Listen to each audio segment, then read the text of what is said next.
Hi friends, how's it going? Welcome back to my channel. My name is Jenna if you're new here. Today I wanted to talk about something that has been recently really relevant for my life, and that is Sabbathing and how to Sabbath and how to get guilt-free rest. So there's some things that my husband and I have done to kind of change our weekend rest routine, and I wanted to share those things because it has really transformed the way that we're able to rest and relax on the weekend. So I want to kind of help demystify this whole process of resting and really get into what we have done to transform our own routine. So first, I am a Christian, so the word Sabbath, if you're not familiar with it, is a day of rest that God has given to his people. So it actually comes from Genesis and the creation story when God created the heavens and the earth, and on the seventh day he rested from his work and it was good. And so he has given that gift to his people.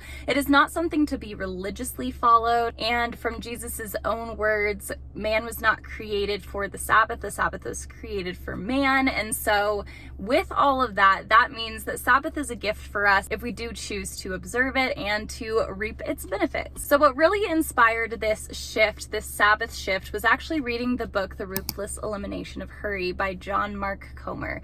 And in that book, he talks about Sabbathing quite a bit. He references one statistic that really just shook me about Sabbathing, and that was for Seventh-day Adventists, so a denomination of Christians who really strictly follow the Sabbath. They do not miss it.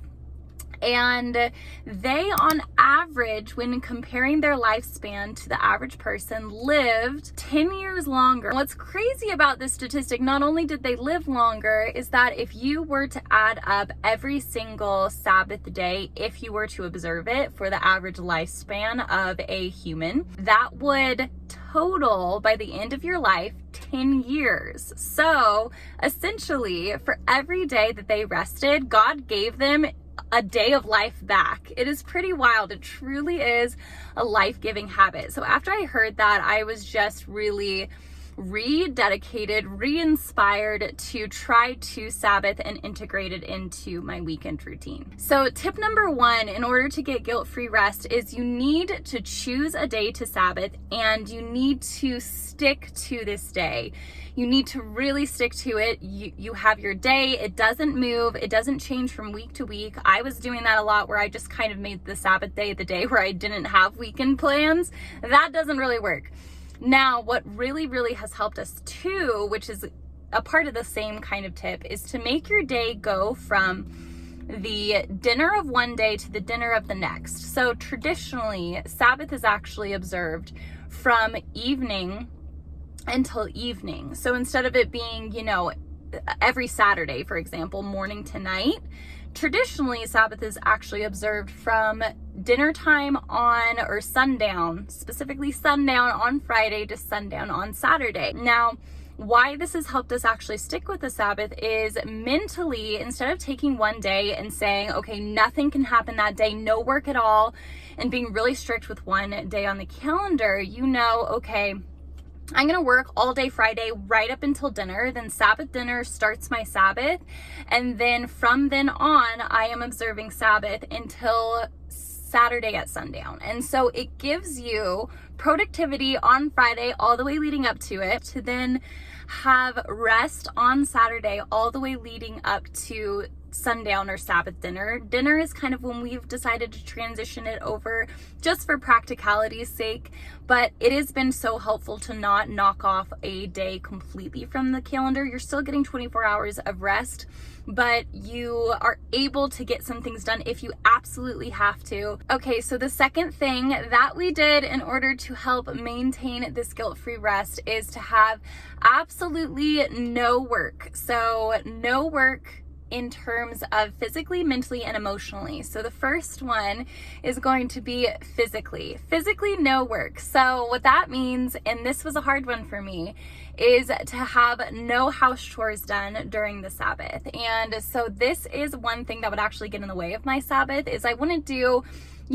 work for a job on a Sabbath day, but I would use that as an opportunity to do house projects around the house. But instead of doing that, no chores, no house chores, no kind of physical exertion. So also that means no workouts, no super strenuous things, like super strenuous maybe hikes or bike rides. If you're a super active person, try not to do that. Try to give your body a sense of rest. The second thing is to do nothing that is mentally straining. So this, for me, what this actually turned into was to try to take screen-free Sabbaths, and for sure it's social media-free Sabbaths. So that is what I am always strict on. I actually turn on Do Not Disturb on my phone. I only allow text messages and phone calls to come through just in case my family needs to get a hold of me for any reason. I don't want to be fully off the map just in case there's an emergency, but those are the only two apps that I have given access to, and I will actually show you how I did that within settings of my phone, how I made sure that everything else was on Do Not Disturb, but I do allow text messages and phone calls to come through. And so that's how I get that mental rest for myself. What's really been helpful about that is that instead of taking rest and then comparing my weekend to other people's weekends and then feeling FOMO that I was missing out on all these fun things that people were doing. Some people were going to the farmer's market, other people were going to festivals, other people were traveling, and I would feel so much FOMO on the weekends, and then that would get in the way of my rest. I have no idea what other people are doing on Saturday, and that has actually been such a freeing thing for me. And if I really want to see it, I can see it on Sunday, what they ended up doing, but that has been so freeing, is just to turn off social media and to do screen free. There are a few exceptions, I feel like.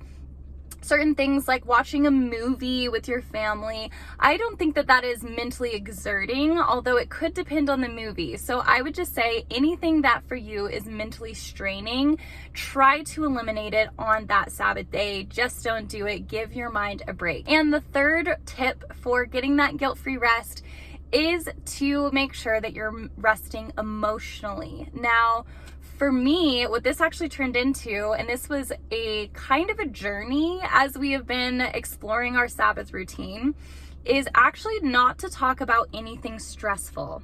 What I mean by this is without the distraction of screens, without the distraction of work or anything like that, oftentimes you do have good quality conversations with family, but those quality conversations can actually turn a little bit south. And that's just what I've discovered, is when you really get into resting, it will actually bring a lot of things to the surface. A lot of things you haven't talked about, a lot of things that maybe during the week you're putting off just a little bit so that you can focus on work or other things. And when you remove those distractions, that's where the conflict can kind of arise. So instead of talking about those things that you have been potentially putting off, I would suggest putting off those conversations to the next day at least. For example, my husband and I really want to buy a home. Right now, that is a very stressful topic for us, is home buying. And this market is insane. The prices are crazy. And so it can be a point of contention for us with our different dreams for our home, with our different ideas of a timeline of when it should happen. So for us, home buying, very stressful topic. I recommend putting those topics off, saying, okay, let's keep it positive. Let's dream about the future. Let's talk together about more positive things today. And let's discuss home buying. Let's discuss our timeline. Let's discuss our different dreams for a home tomorrow when we're able to, or throughout the week when we're able to. And kind of carve out the time for that during the week as opposed to during your Sabbath day. Okay, the last encouragement I want to make to you about Sabbathing is to choose to spend quality time with quality people.